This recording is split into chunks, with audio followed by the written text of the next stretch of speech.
10,000 টাকা বেতন দিয়ে হুজুরকে আজান দেওয়াচ্ছেন, হুজুরকে কি করাচ্ছেন, নামাজ পড়িয়ে নিচ্ছেন। যদি 2 সেকেন্ড পার হয়ে যায় পিছন দিকে তাকাতাকি করে কিছু মুসল্লি আছে না নাই? কত সত্য না মিথ্যা? আরে হুজুর তো মানুষ, তো তিনি মক্তব যদি একদিন না পড়ায় আপনি হুজুরের নামে নালিশ দেওয়া শুরু করে দেন।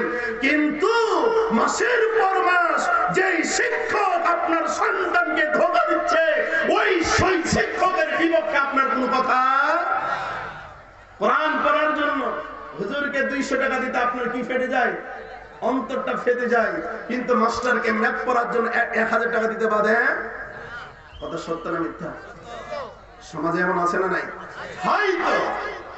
হয়তো আপনাদের এই ঠাকুরগার ভিতরে নাই, কিন্তু আল্লাহি আল্লাহর কসম, আল্লাহি আল্লাহর কসম, আল্লাহি আল্লাহর কসম, আমাদের রাজশাহী চাঁপাই নবাবগঞ্জের ভিতরে এগুলোর অভাব।